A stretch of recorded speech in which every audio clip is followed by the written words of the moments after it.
a series of leaked messages from officials in the Donald Trump administration has revealed their strong dislike for Europe, criticizing the region for what they perceive as freeloading behavior. The conversation, which was not directly related to Europe, involved Vice President James David Vance, Defense Secretary Peter Hegseth, and Secretary of State Marco Rubio. They were discussing a military strike against the Houthi rebels in Yemen. The messages were exchanged in a Signal group chat, where Jeffrey Goldberg, an editor at The Atlantic, was inadvertently added on March 13. He witnessed discussions about military action against Houthi targets, which took place 2 days later. According to his account, one of the topics was the significant threat posed by the Houthi rebels to Europe as they endangered access to the crucial Suez Canal. The canal is vital for European trade with Asia, with about 15% of global maritime trade passing through it. Early in the conversation, an account believed to belong to Vance emphasized that pursuing the strike would benefit Europe more than the United States. He noted that only 3% of U.S. trade runs through the Suez Canal, compared to 40% of European trade. He expressed concern that the public might not understand this, or why the strike was necessary. Vance also mentioned uncertainty about whether the president was aware of how inconsistent this was with his current stance on Europe. Further discussions ensued among the group about raising concerns with Trump and considering alternative scenarios for the strike. Ultimately, Vance addressed Hegseth, expressing reluctance to bail Europe out again.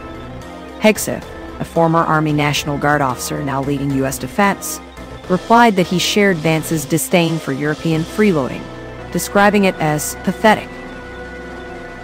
Stephen Miller, a close advisor to Trump, intervened to ensure that the U.S. gained something from the situation. He mentioned that if the U.S. successfully restored freedom of navigation at great cost, there should be some economic gain in return. He suggested figuring out how to enforce such a requirement if Europe did not compensate. The leaked conversation, which the National Security Council confirmed as authentic, offers a rare glimpse into the mindset of top American politicians on foreign policy matters. Many politicians from both parties found the security breach alarming. Trump had already taken a tough stance against Europe before his re-election, promising to make the region pay for its trade surplus with the U.S. earlier this month. He threatened a harsh 200% tariff on European alcohol in an ongoing trade dispute, criticizing the EU as hostile and abusive for allegedly taking advantage of the U.S. Some of Trump's cabinet members have echoed similar sentiments. Vance criticized Europe at the Munich Security Conference last month for allegedly dismissing people's will and limiting media freedom. Kaja Kallas, an EU foreign policy official, accused Vance of unnecessarily trying to provoke conflict. The National Security Council is investigating how Goldberg's number was added to the chat.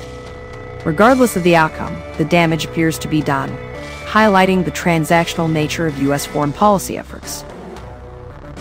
Representatives from Trump's office at the White House did not immediately respond to requests for comment. Hegseth told reporters in Hawaii that nobody was texting war plans and accused Goldberg of spreading falsehoods.